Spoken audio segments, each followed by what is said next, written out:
তবে আল্লাহর বান্দা মনে রাখুন, ফুরফুরা শরীফের মুজাদ্দিদুজ্জামান কুতুবুল আলাম আলা হযরত মরহুম মাগফুর আবু বকর সিদ্দিক আল কুরাইশি রাহমাতুল্লাহ আলাইহি, তিনি আমাদের দেশের বাংলা ভাষাভাষী মনুষ্য জাতির মাঝখানে আল্লাহ পাক রব্বুল আলামিন তাকে মুজাদ্দিদ করে পাঠিয়েছিলেন। বাচ্চা বয়সে দাদা পীর কেবলার আম্মা জান পরিবারের মানুষেরা ফুরফুরা দাদা হুজুর পীর কেবলাকে ব্রিটিশ ইংরেজের কেজি স্কুলে ভর্তি করেছিলেন।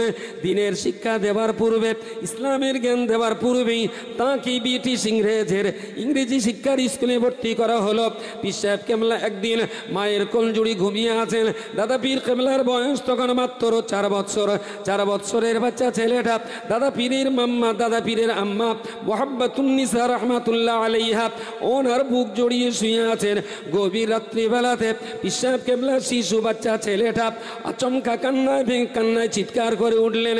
মায়ের ঘুমটা ভেঙে গেল। বাচ্চাটাকে বুকের মাঝখানে জড়িয়ে ধরে কান্না থামাবার চেষ্টা করছেন। বাচ্চা ছেলে আমার কোনো মতেই কান্না বন্ধ করছে না। বাবা, তোমার কি কোনো পোকামাকড়ে কামড়েছে? উনি বললেন না না। তোমার কি ক্ষুধার কষ্ট হচ্ছে? উনি বললেন না। পেটের ভিতরে জ্বালা যন্ত্রণা? উনি বললেন না। স্বপ্নের ভিতরে কি ভয় পেয়েছ? উনি বললেন না। মা কোনো মতেই কান্না থামাতে পারছে না। তাহলে ক্ষুধা পাইনি, কোনো কিছুই তোমায় কামড় দেয়নি, তোমার পেটে কোনো কষ্ট নেই, স্বপ্নে তুমি কোনো ভয় পাওনি, তাহলে তোমার এই কান্নার কারণ কি হতে পারে? দাদা পীর কেবলা 4 বছরের বাচ্চা ছেলেটা আবু বকর তার মায়ের কোল জড়িয়ে গলা জড়িয়ে বললেন, আম্মু, আমি আজ রাত্রিবেলাতে আপনার বুক জড়িয়ে আমি ঘুমিয়েছিলাম। গভীর ঘুমের ভিতরে আমি আচ্ছন্ন ছিলাম। হঠাৎ করে স্বপ্ন যোগে দেখতে পেলাম আমাদের গ্রামে একজন মাইয়িত হয়েছে, তার জানাজা নামাজ পড়া হবে।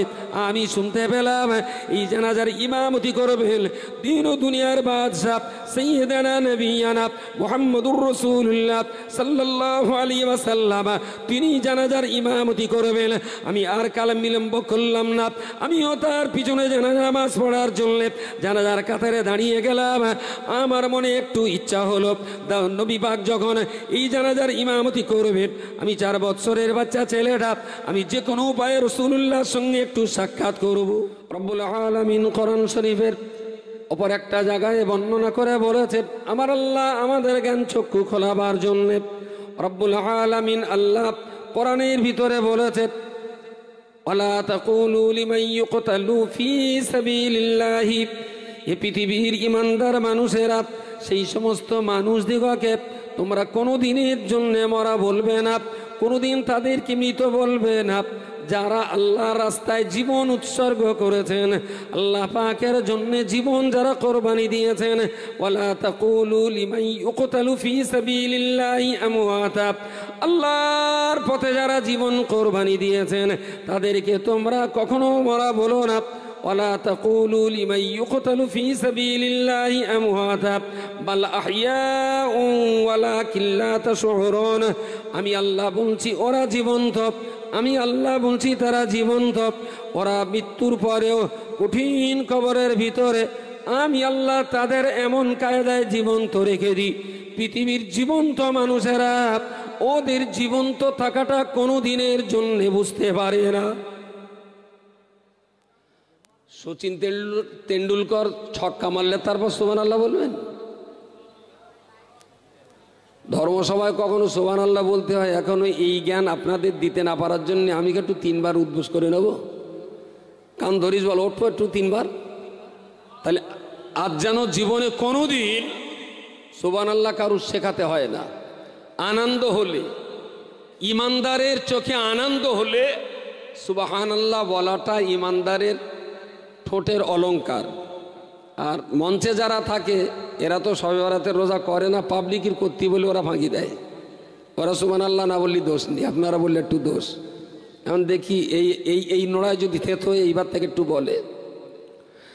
আল্লাহ বললেন সেই সমস্ত মানুষ যারা দিনের পথে, ইসলামের পথে জীবন কোরবানি দিয়েছেন ওদের তোমরা মরা বলো না, আমি আল্লাহ বলছি আহইয়াউন, ওরা জীবন্ত, ওয়ালাকিন লা তাশউরুন, আর এই সমস্ত মানুষ মরার পরেও কবরে কি করে জ্যান্ত থাকে, পৃথিবীর জ্যান্ত মানুষেরা ওদের জীবন্ত থাকাটা কখনো বুঝতে পারে না। সুবহানাল্লাহ। আমরা যতই ভাবি যে কি করে আছে কবরের ভেতরে জেন্দা, তাহলে খায় কি? হিসু লাগলি কোথায় যায়? ওদের কি টয়লেটের দরকার হয় না? গা হাত পাশে হয় কোথায়? এত শীতে কি কবরে গিজার টিজার আছে নাকি? জ্যান্ত মানুষ ভেবে চিনতে তাদের জীবন্ত থাকাটা কোনো মতেই বুঝতে পারবে না। ওয়ালা কিল্লা তাশউরুল,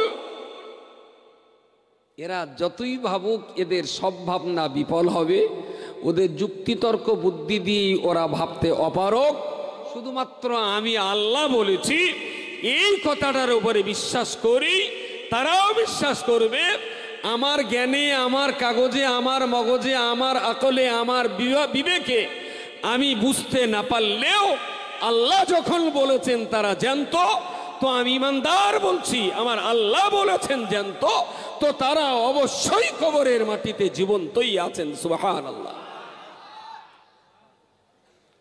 মানুষের মগজ দিয়ে সব জিনিস বোঝা যায় না, সব জিনিস বোঝা যায় না।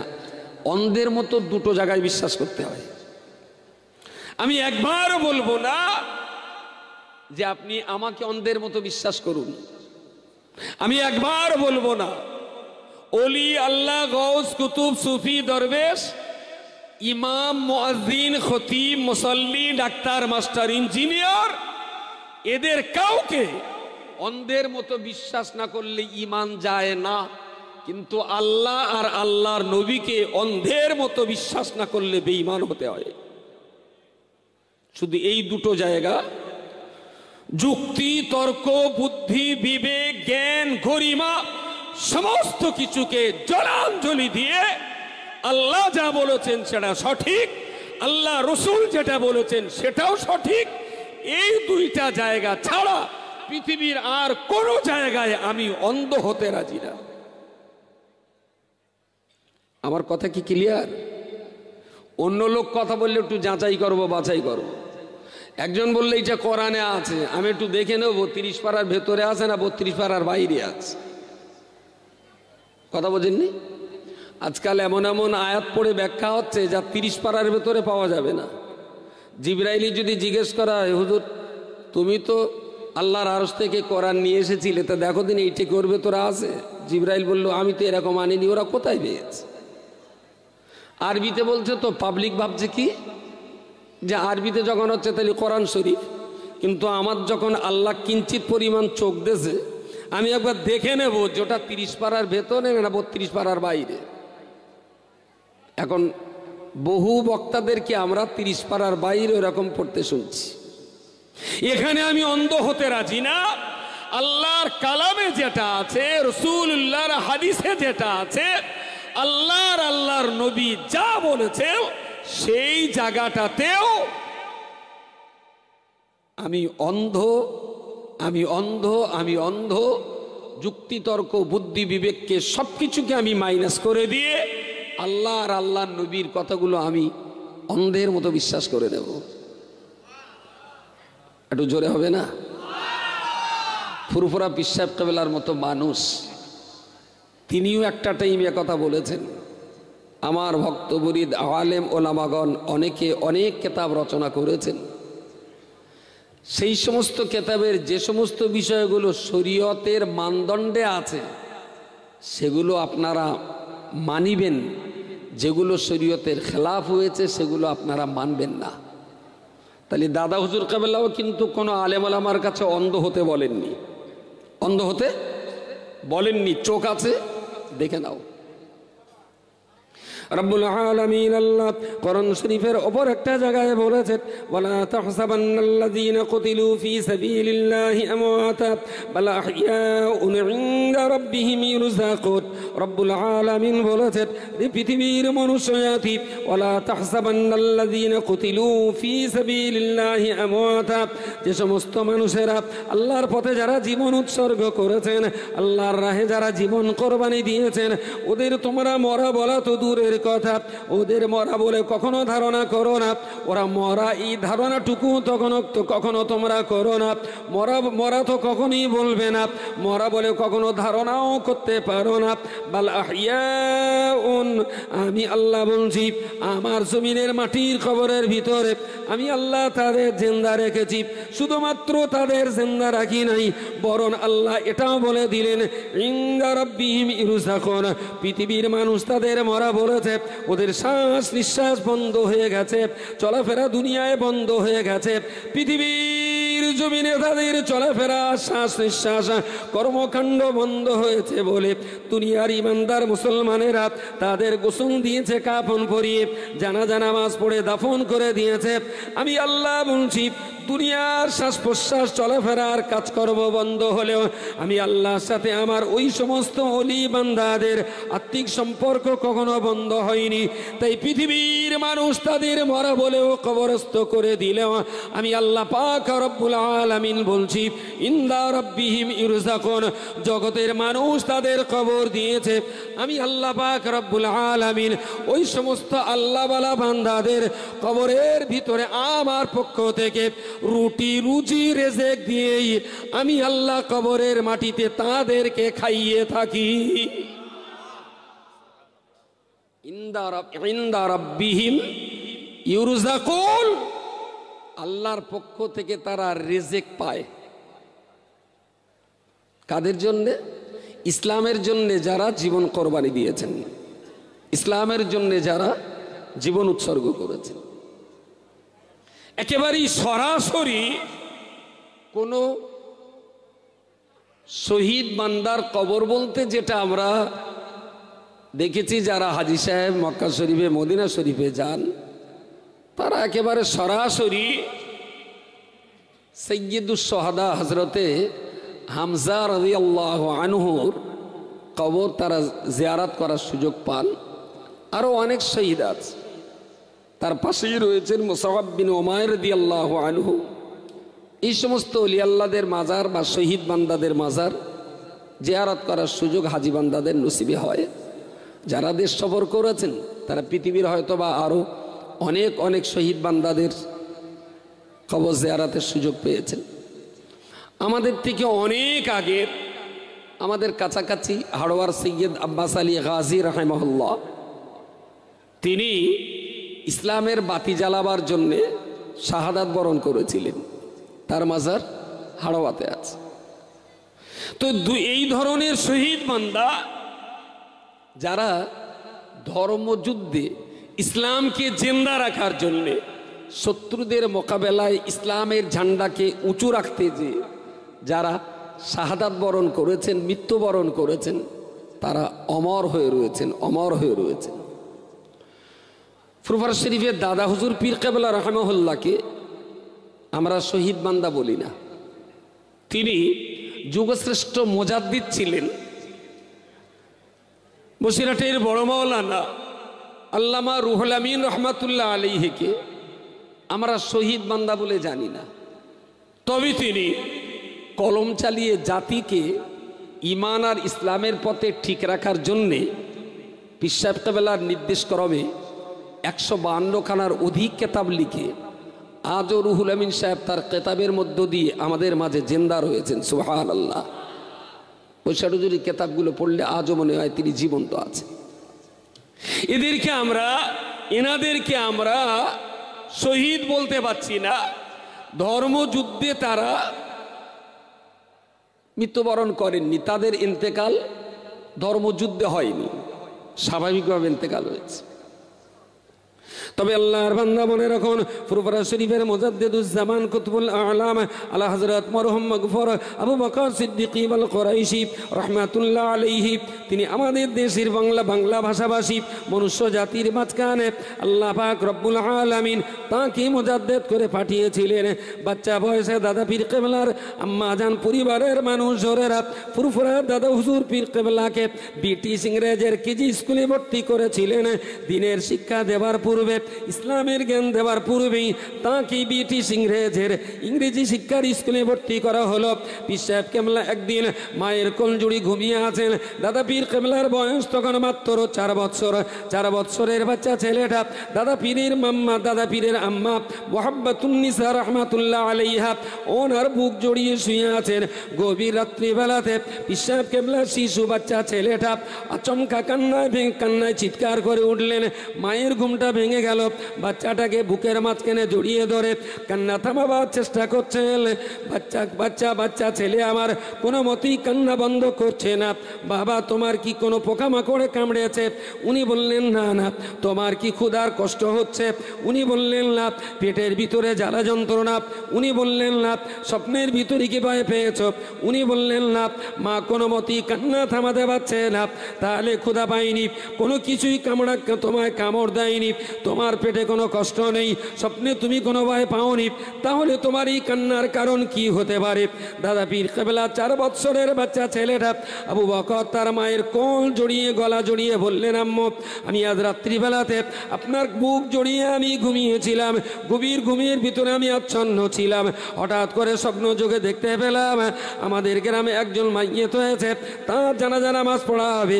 আমি শুনতে পেলাম এই জানাজার ইমামতি করবেন দিন ও দুনিয়ার বাদশা সাইয়্যিদানা নবিয়ানা মুহাম্মদুর রাসূলুল্লাহ সাল্লাল্লাহু আলাইহি ওয়াসাল্লাম, তিনি জানাজার ইমামতি করবেন। আমি আর কালাম বিলম্ব করলাম না। আমিও তার পিছনে জানাজা নামাজ পড়ার জন্য জানাজার কাতারে দাঁড়িয়ে গেলাম। আমার মনে একটু ইচ্ছা হলো, নবী পাক যখন এই জানাজার ইমামতি করবেন, আমি 4 বছরের বাচ্চা ছেলেটা আমি যে কোনো উপায়ে রাসূলুল্লাহর সঙ্গে একটু সাক্ষাৎ করব।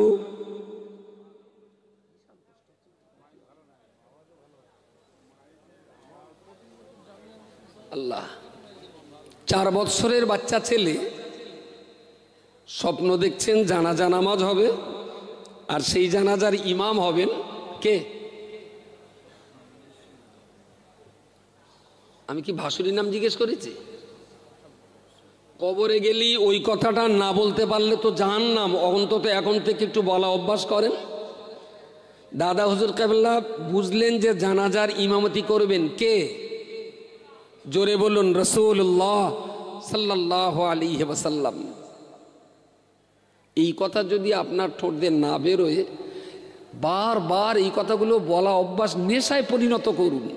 তাহলে মরণের সময় নেশার ঘোরে মুখ দিয়ে কলমা বেরিয়ে যাবে।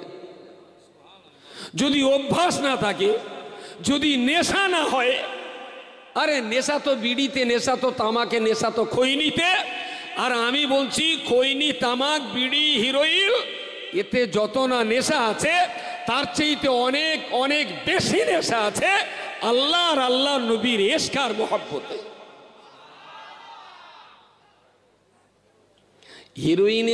হিরোইনের নেশা ছাড়ানো যতটা সহজ, বাকায়দা একজন নামাজির নামাজ ছাড়ানোটা অতটা সহজ না।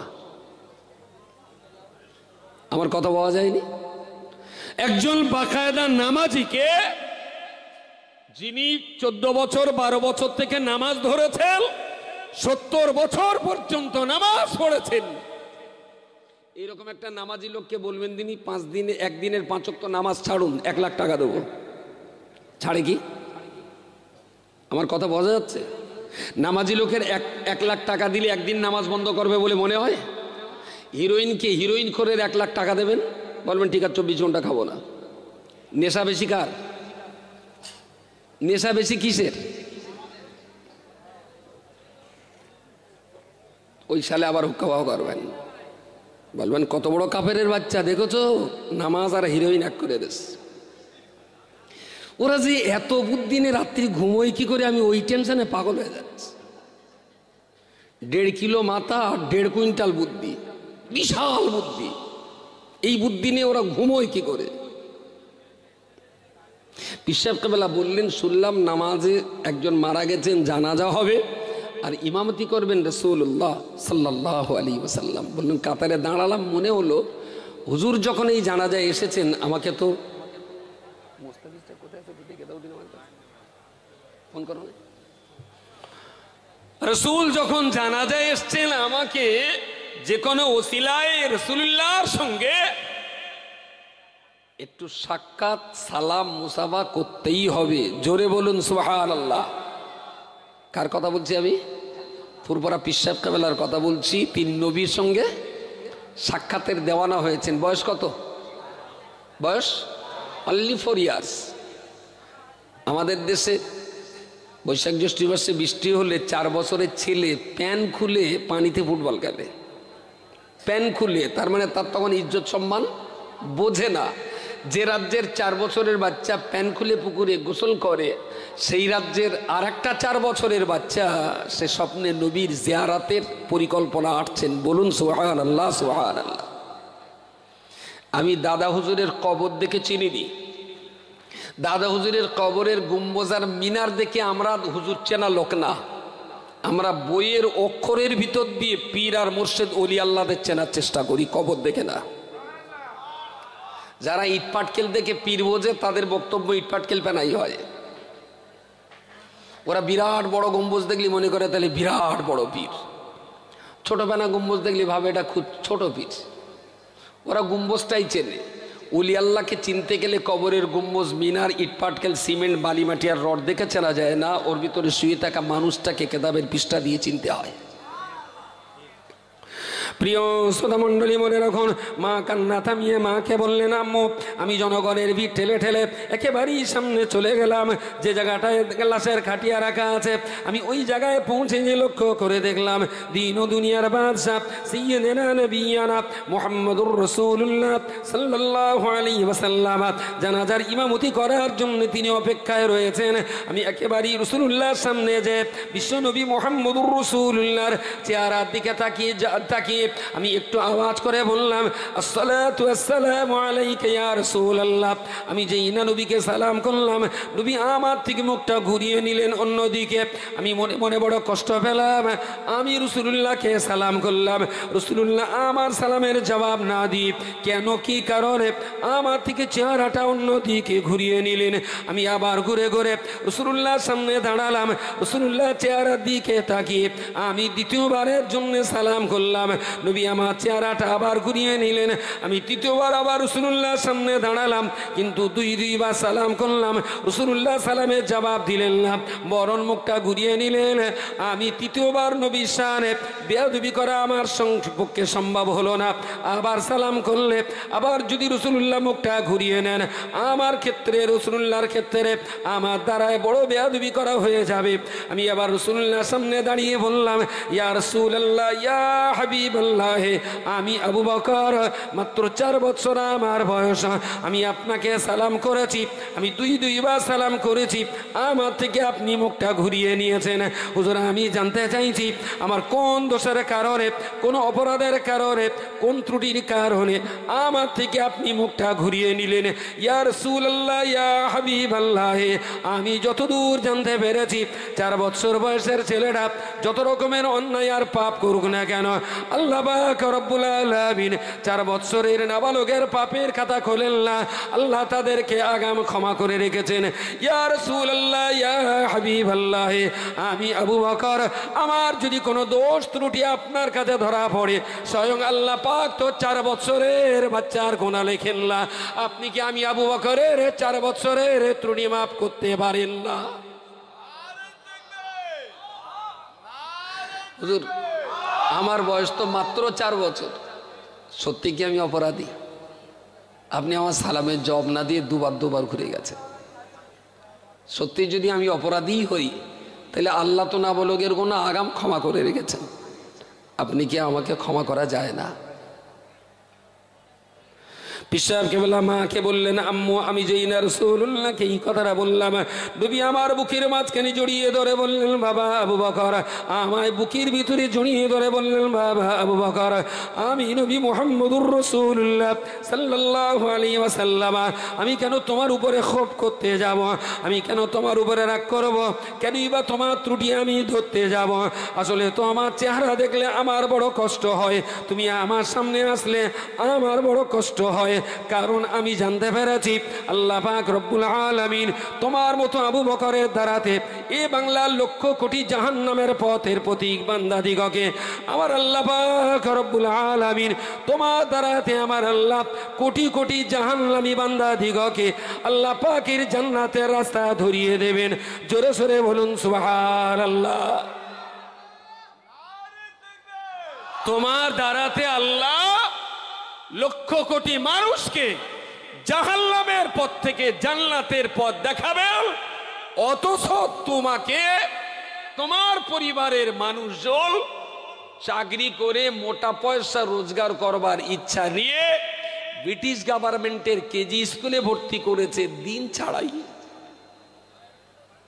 তাহলে আল্লাহর ইচ্ছা আছে তোমার দ্বারাতে বেদিনদেরকে দিনের পথ দেখাবেন, কিন্তু যে লাইনে পড়াশোনাটা শুরু হয়েছে এই লাইনে পড়াশোনা করে তো বেদিনকে দিনের পথ দেখানো যাবে না।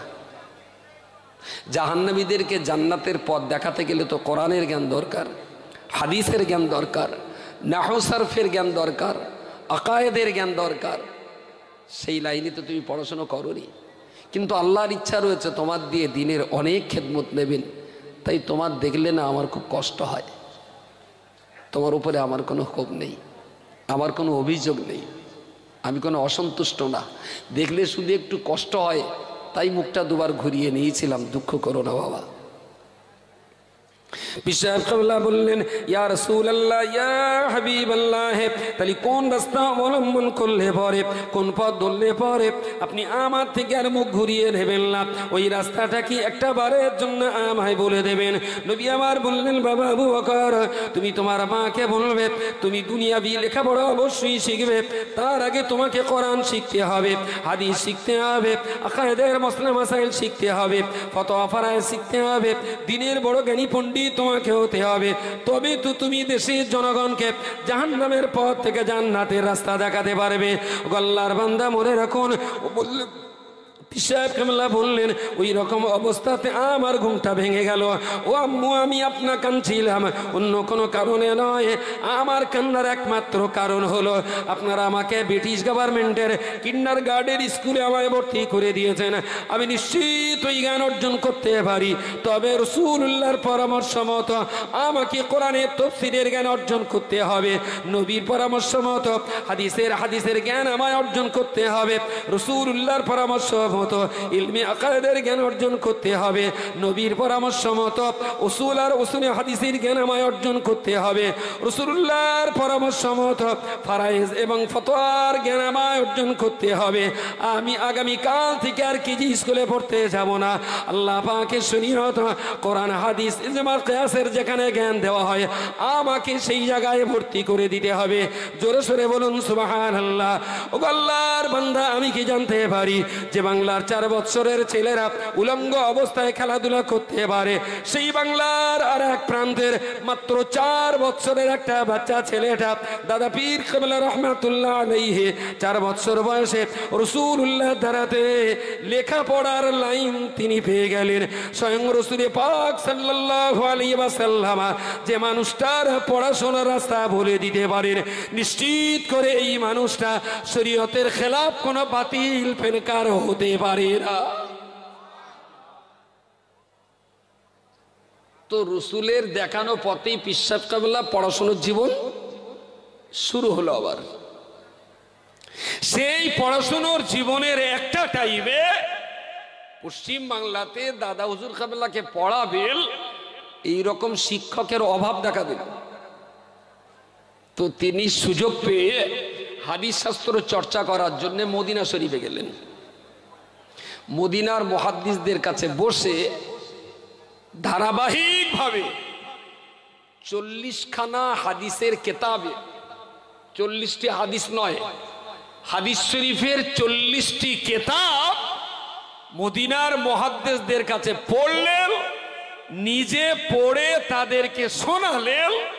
মুহাদ্দিসরা বললেন, আবু বকর, এবারে তুমি এই হাদিসগুলো দেশে ফিরে যে তোমার দেশের মানুষদেরকে তুমি পড়াবে, আমরা তোমাকে হাদিস পড়াবার সনদ দিয়ে দিলাম। সুবহানাল্লাহ।